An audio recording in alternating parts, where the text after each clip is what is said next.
The Leprechaun Under the Bed by Teresa Bateman, illustrated by Paul Measle. Brian O'Shea enjoyed his privacy. A leprechaun can be alone without being lonely, he liked to say. Indeed, he would know, for he made a snug home beneath the ground in an out-of-the-way spot. But time went on. Big, tall human people moved nearer and nearer, until one day a man named Sean McDonald started building a stone cottage right overhead. Brian tried leprechaun magic to stop Sean. He made Sean see headless ghosts and even a banshee rising from the foundation stones of his new cottage. But his plan backfired.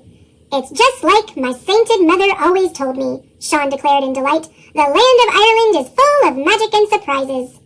All too soon, a fine cottage stood over Brian's home, so he built a door under Sean's bed.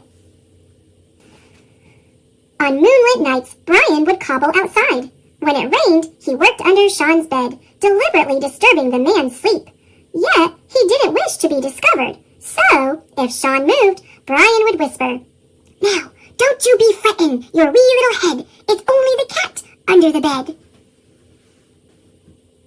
After a week of restless nights, Sean decided he had to know why he wasn't sleeping well.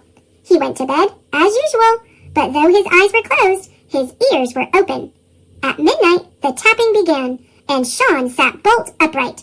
"Now, don't you be frettin' your wee little head. It's only the cat under the bed," he heard from below. "Ah, of course, the cat," Sean yawned, settling back under the covers. Then his eyes flew open. "I don't have a cat," he thought, "and even if I did, who ever heard of a talking cat?"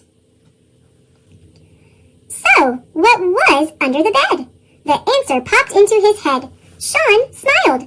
His mother had always said that a leprechaun in the house was a fine piece of luck he couldn't afford to lose. The next morning, Sean made stirabout for breakfast and placed a bowl of it under the bed for the cat. At lunch, the bowl was empty, so he put in some stew.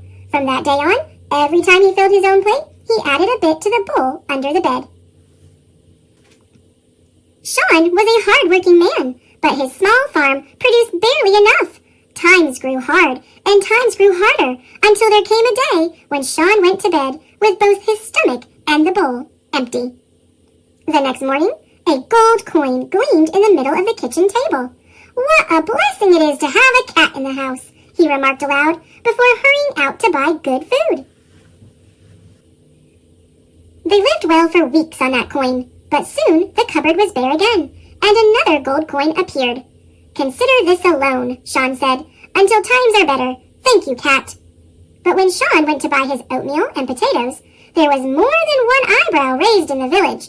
A poor man might have saved one gold coin for hard times, but 2?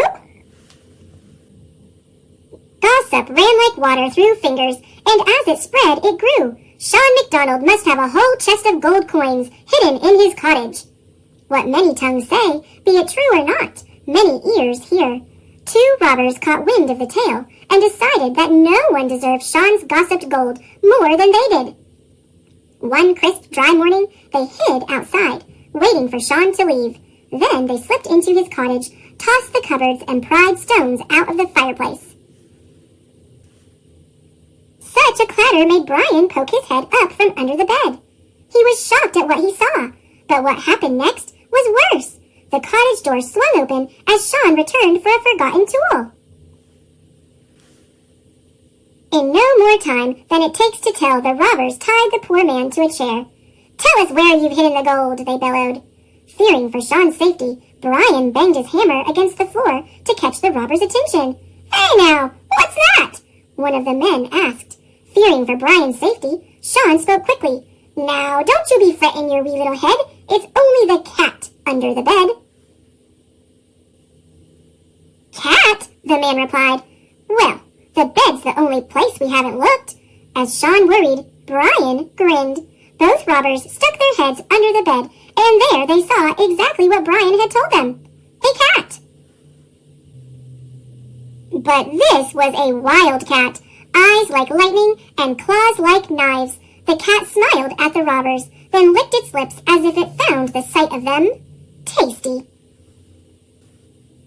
With a shriek, the men tumbled backward, then fled as if the devil himself were at their heels. Brian laughed till tears ran down his cheeks. Sean chuckled as well as he wiggled free of the rope. Then he stretched and bowed in the direction of his pillow. "'Tis a grand thing indeed, having a cat beneath the bed," he declared. "Aye," replied a voice from below, "and it's a pleasure having a friend above it." And they lived well and happily for the rest of their days.